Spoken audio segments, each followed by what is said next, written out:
ब्रह्मांड नायक म्हणलेला आहे, म्हणजे ज्याची गणित केल्या जात नाही एवढ्या ब्रह्मांडाचा तो मालक आहे, म्हणून त्याला अनंत ब्रह्मांड नायक म्हणतात. प्रत्येक शब्द जे असतात ना त्याच्यामध्ये अनेक गोष्टी दडलेल्या असतात, त्या आपल्याला कळत नाही. अनंत ब्रह्मांड नायक झाला पतितांचा उद्धारक. पतित म्हणजे पडलेले, पतित म्हणजे समाजानं टाकून दिलेले, पतित म्हणजे समाजानं दुर्लक्षिलेले, समाजाच्या बाहेर वाईट टाकलेले, असे दुःखी कष्टी जे लोक आहेत त्याला पतित म्हणतात. आणि त्यांचा उद्धार करणारा तो भगवंत आहे. म्हणून चक्रधर भगवंताला पतितांचा उद्धारक असं म्हटलेलं. मार्ग दाखवया सुरेख सेवेचा उत्तम. चांगला मार्ग दाखवण्यासाठी, सेवेचा मार्ग दाखवण्यासाठी तो पृथ्वी तलावर अवतरला आहे. अजून काय काय शिकवतो तो भगवंत?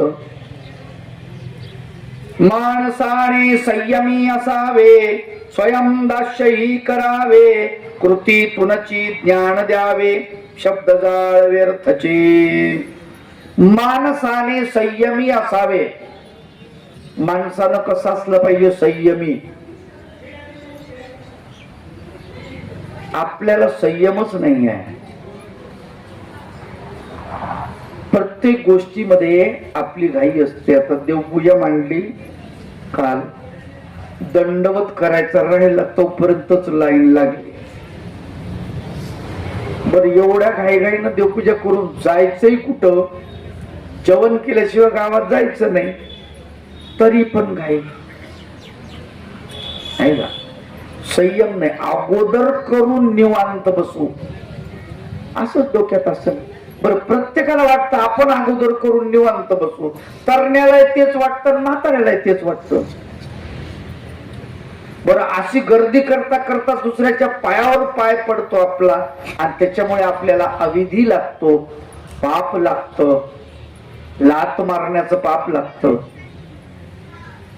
हे आपल्याला कळत नाही. बरं देवपूजा झाल्यावर आपण त्याचा प्रसव मोडतो का? नाही. त्याला जाऊन दंडोत करतो का? क्षमा करा, तुमच्या पायावरती माझा पाय पडला. नाही नाही करत नाही आपण. मग हे कळायला पाहिजे. इतकी घाई आहे आपल्याला, संयम अजिबात नाही. पण चक्रपाणी भगवंत माणसाला संयम शिकवतात. माणसाने संयमी असावे, स्वयं दास्यही करावे. स्वतःच दास्य स्वतः केलं पाहिजे, दुसऱ्याला सांगू नये. आपण दुसऱ्याला सांगतो, काय बाबू जरासा तो ग्लास घे बरं इकडं. ठीक आहे, आपल्याला त्यानं दिला समजा ग्लास. बाबू असं कर ना, रिकामा खायला देतो, पाणी आण ना त्याच्यात थोडं. मग तो बिचारा पाणी मध्ये आणून देते पाणी प्यायला. मग तोपर्यंत तो निघू, अरे बाबू थांब ना, हे घेऊन जा, ठेवून द्या ग्लास तिकडं. आणि इथं नको ठेवतो, हिसळून ठेवून द्या आतमध्ये. मी म्हणतो आपल्याला काय उधळी लागली काय? खाली बस. आपण स्वतःच काम केलं पाहिजे की नाही? स्वतःच पात्र स्वतः धुतलं पाहिजे. साधं पात्र असेल समजा पात्रवाळी, तर स्वतःच पात्र स्वतः नेऊन टाकलं पाहिजे. लक्षात ठेवा, ज्यानं पात्र उचललं त्याला अर्ध पुण्य जाते. पण पात्र कशाला उचलू देता दुसऱ्याला? एक तर आपल्याला फुकट कोणीतरी जीव घालतो. आपल्याला जीव घातल्यामुळे त्याला पुण्य लागणार आहे, हे तर पुण्य गेलं. आपलं पात्र ज्यावेळेस त्यानं उचललं दुसऱ्या माणसानं, तेही पुण्याला वाटेकरी झाला आपल्या, नाही का? बाबू जराशी कडी आण ना, थोडं थांब, एवढी पिऊ दे. भात आणतो जरासा.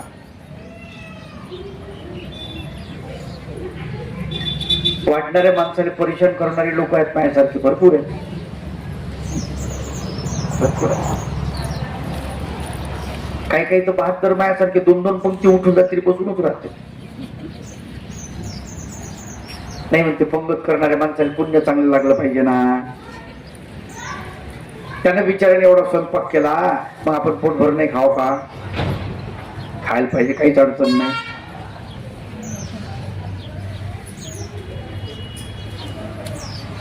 बापू ते बुंदी आण बरं जराशी. काहून भात नाही चालत का? पोळी गिळी नाही चालत? चपाती नाही? प्रसाद, प्रसाद हा प्रसाद, आणि तो प्रसाद नाही का? अरे सगळ्यात प्रसाद आहे, भाजी प्रसाद आहे. इथे भाजी प्रसाद, भातही प्रसाद, बुंदी प्रसाद, इथे सगळ्यात प्रसाद आहे. पण आमची उडी कुठं असते?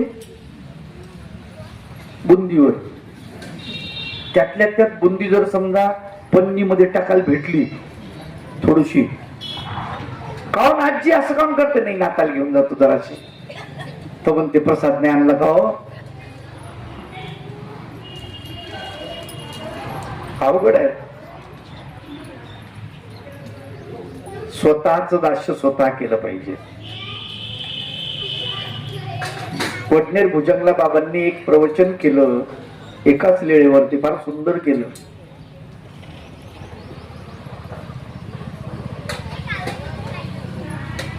खूप आयुष्य आहे. आणि तिच्या मैत्रिणीला, मला वाटतं देमाईसा का काहीतरी आहे, देमती का देमाई, तिला वाटीत व्हायला होते. आणि स्वामींना राग येतो, तुझी वाटी तू धुव ना, दुसऱ्याला धुवायला का देते? आणि ती बिचारी वाटी धुवून आण बरं. मग तिला वाटते चला बा ठीक आहे, ती धुवून आणते दररोज. तिला सवयच लागली जेवण करायचं, वाटी सरकून द्यायची तिच्याकडून. असे बरेच माणसं आहेत.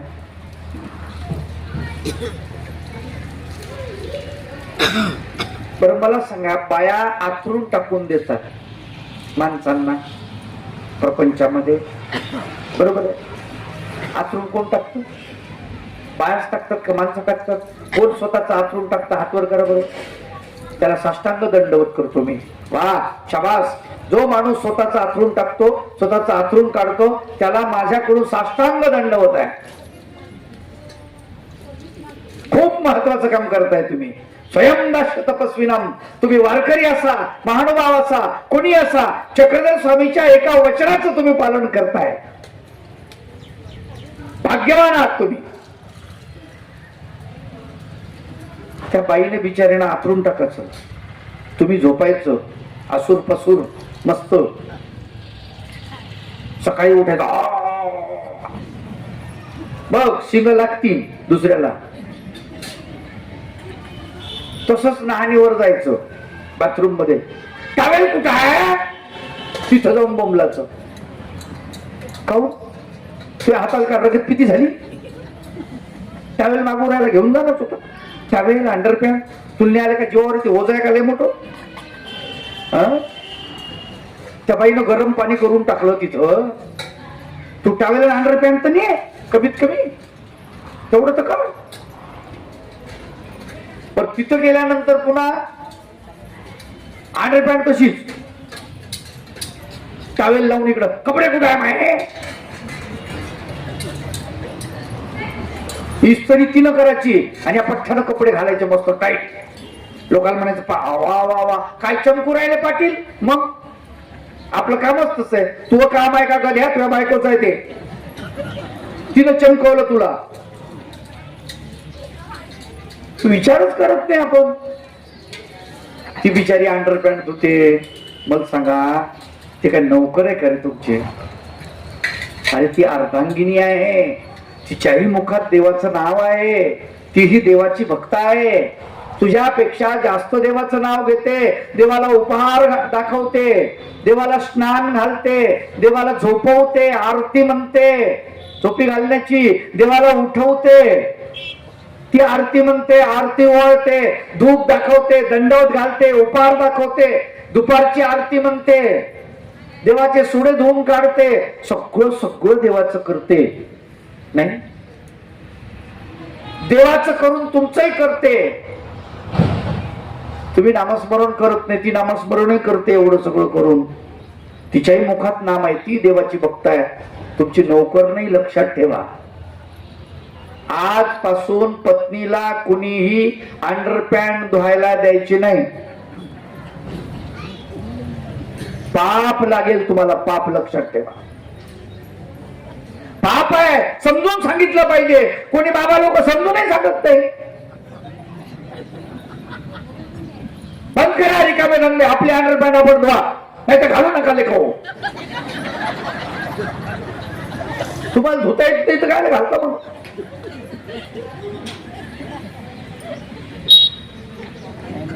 काय धंदा झाला काय.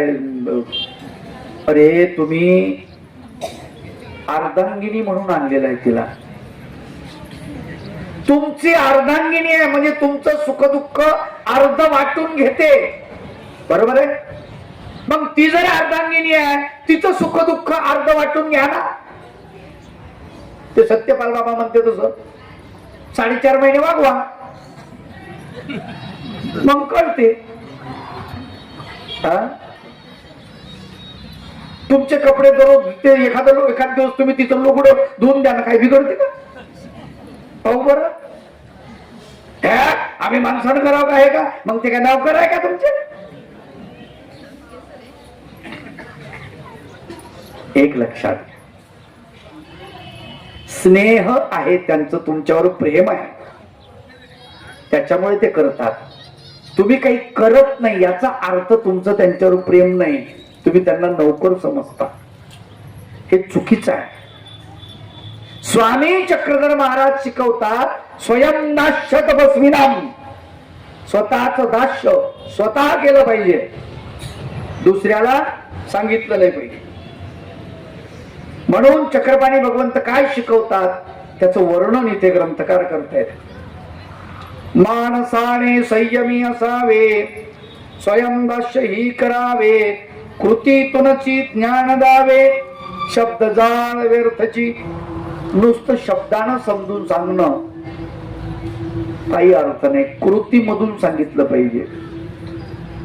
स्वच्छता करा, स्वच्छता करा, स्वच्छता करा असं सांगून स्वच्छ होत नाही. गाडगे बाबांनी स्वतः हातात खराटा घेतला, वराड पासून कराड पर्यंत झाडत गेले.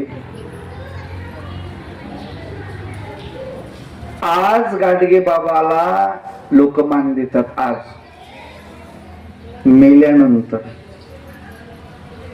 आता लोक मंदिर बांधू राहिले. नालायक हो, मंदिर नका बांधू, काही फायदा नाही. त्यापेक्षा हातात झाडू घ्या, 8 दिवसातून एकदा गाव झाडा. ही गोष्ट गाडगे बाबांना आवडणारी आहे. तुम्ही घराच्या समोरचं अंगण झाडत नाही आणि गाडगे बाबाच्या पुतळ्याची पूजा करायला चालले. बरं, ते गाडगे बाबा त्यात घुसून 2 मुस काढत नाही मारत. राग जर आला तर निश्चित तसंच करतील. ती छानपणा करू राहिला, कारण जिवंतपणी खराट्यानं मारलं त्यानं. पाया पडायला जो जो आला, महाराज पाया पडतो. काय लिहिले का पाया पडतो, खराट्यानं मारतो. हा फालतूचे काम करू राहिला. जे काम पडले ते नाही होत, झाडून घेणं होत नाही आणि पाया पडू राहिला. किती सोपं सांगितलं होते. स्वयं दास्य तपस्विनाम. चक्रधर प्रभू म्हणतात, स्वतःच दास्य स्वतः केलं पाहिजे. आणि सेवा जी आहे ती करत असताना कृतीतून आपण ती दाखवली पाहिजे, ती सगळ्यात महत्वाची. पार्थाचे हाकीतसे घोडे, धावे द्रौपदीच्या हाके पुढे. यज्ञातील पात्र घेऊन दवडे, भक्तवत्सल श्री हरी. पार्थाचे हाकी तसे घोडे. घोडे हाकण्याचं काम भगवंत करतात. अर्जुनाच्या घोड्याचा खरारा केलेला आहे, स्वच्छ केले आहे घोडे. द्रौपदीच्या पुढे भगवंत धावतात. हाक मारली द्रौपदीने की भगवंत धावतात. हाक मारली की भगवंत हजर. प्रत्यक्षात भगवंत जर एवढी धावपळ करतो, एवढी सेवा करतो, एवढी कृती करतो, तर मग आपण करायला काही अडचण आहे का? आपण त्याचे सेवक बनवतो, आपण त्यांचे दास बनवतो देवाचे. मग आपण जर देवाचे दास आहोत, देवाचे सेवक आहोत, मग आपली सेवा दुसऱ्यानं करावी हे बरोबर नाही ना. आपली आपणच केली पाहिजे. द्वारावतीचा अवतार टाकितो गोमती मध्ये केर, सेवा हेची मुक्ती द्वार कृतीने सांगतो. हा द्वारावतीचा, द्वारकेचा जो अवतार आहे, हा गोमती मध्ये केर नेऊन टाकतो आणि कृतीतून हा सांगतो की हाच धर्म आहे. स्वच्छता हाच धर्म आहे. जो शेजार धर्म पाळतो त्यासीच ईश्वर धर्म कळतो. मोक्ष मार्ग तेथून जातो संकेत प्रभूचा. जो शेजार धर्म पाळतो, शेजारचा माणूस उपवासी आहे आणि आपलं पोट भरलेलं आहे, शेजारच्या घरची चूल पेटली नाही, त्यावेळेला आपण जेवण करणे ही गोष्ट चांगली नाही.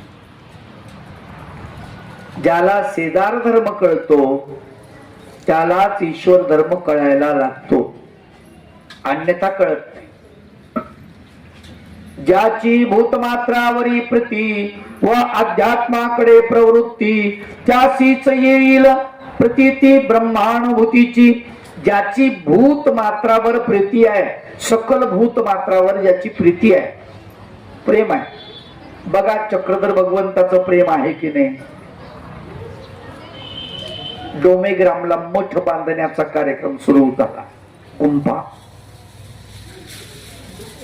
आदल्या दिवशी रात्री माती जमा केली भट्टोबासांनी, त्याच्यात पाणी टाकलं, चिखल तयार केला. गाराच म्हणतात तुमच्याकडे, गारा. गारा तयार केल्या. गारा म्हणजे वरून पडतात त्या नव्या, त्यालाही गारा म्हणतात. गारा म्हणजे चिखल, गाटा म्हणतात कोणी. चिखल तयार केला, झोपले.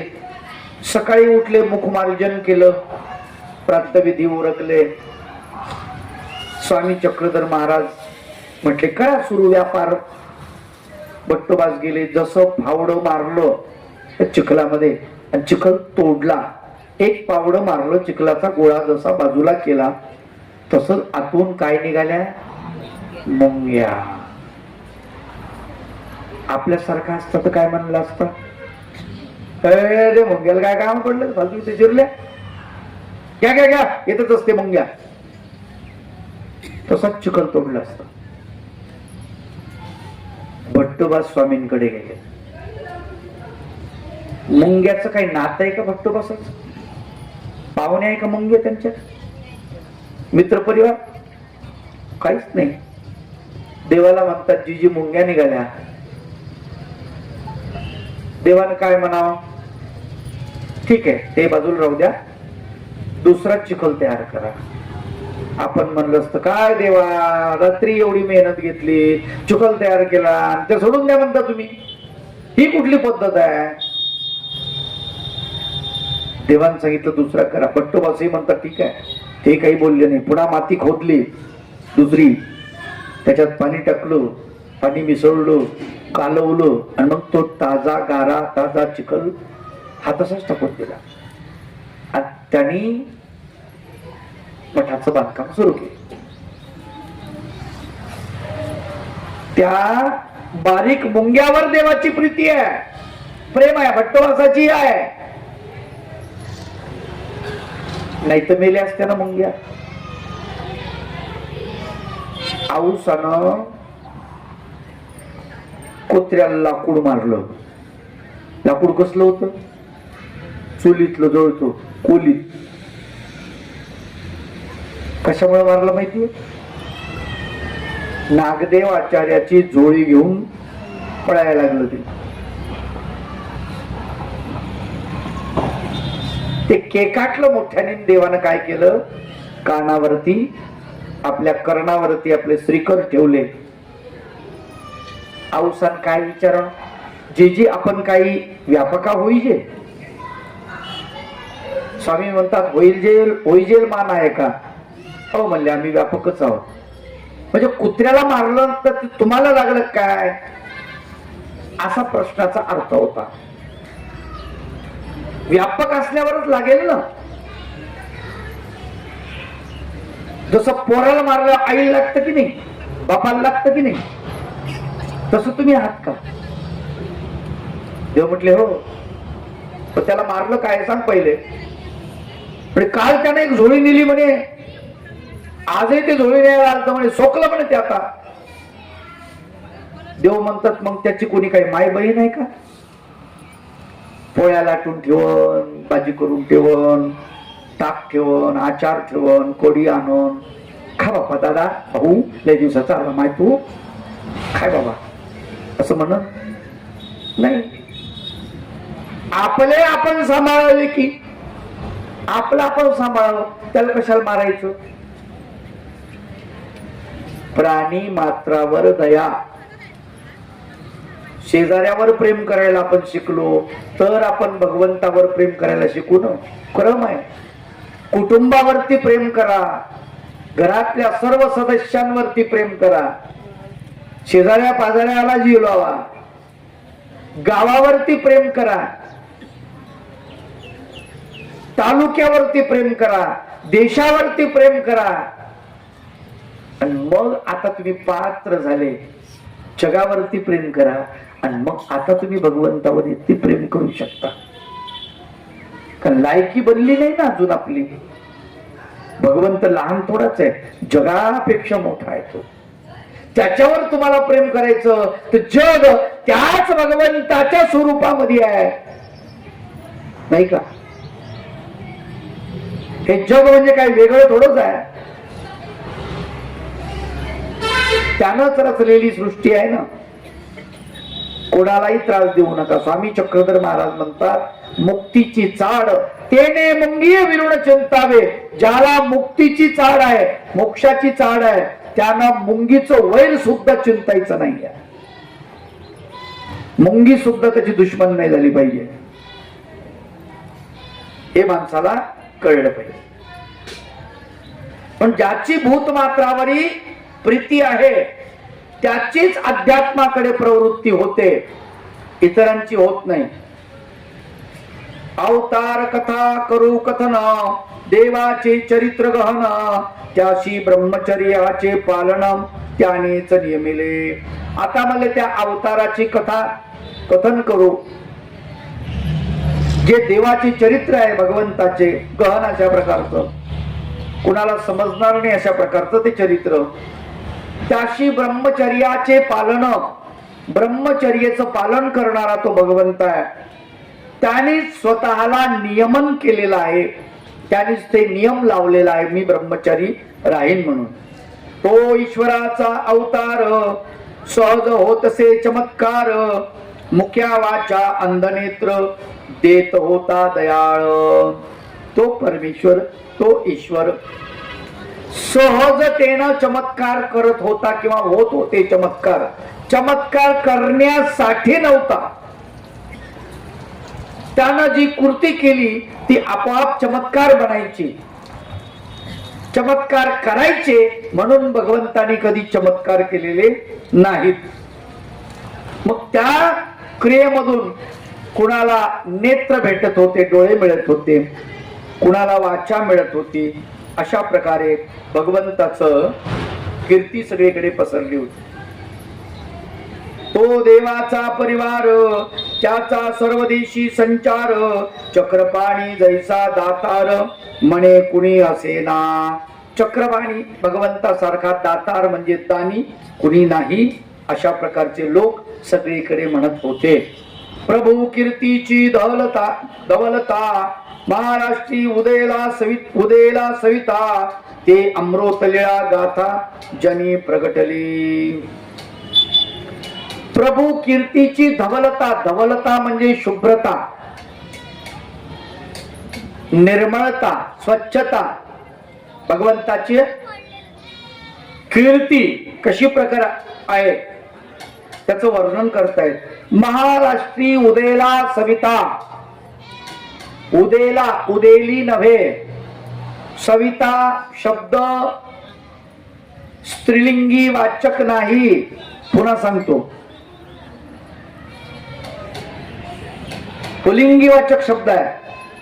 सविता शब्दाचा अर्थ सूर्य. सविता म्हणजे काय? सूर्य.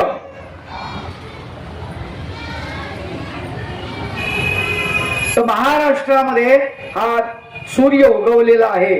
ती अमृत लीला गाथा जनी प्रगटली. त्याची जी गाथा आहे, चरित्राची लीळा आहे, ती अमृतमय होऊन प्रगटलेली आहे.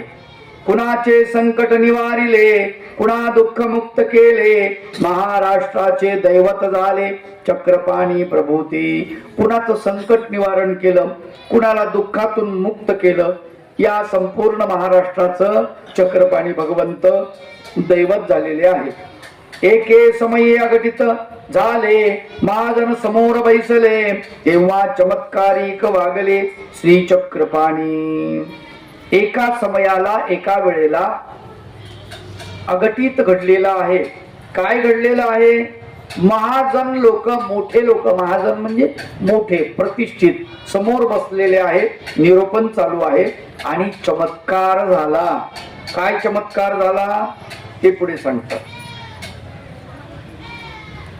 भगवंताचं वागणं चमत्कारिक वाटलं. श्रीमुखी टाकिली अंगुळी, अंगुळी बोट आपल्या मुखामध्ये भगवंतानं टाकलं. नंतर फुंकर घातली, श्रीमुखी अंगुळी टाकली तोंडामध्ये. भगवंतानं श्रीमुखामध्ये आपलं श्रीकराचं बोट घातलेलं आहे. नंतर त्याच्यावर काय केलं? फुंकर मारली. असं केलं नाही का? पाहुणी चकित झाली सर्व मंडळी, सगळे मंडळी चकित झाले, महाजन लोक. असं का केलं असेल बा चक्रपाणी भगवंत? पुसू लागले महाजन, हे काय केले आपण, सांगावे याचे कारण विनवीत असो.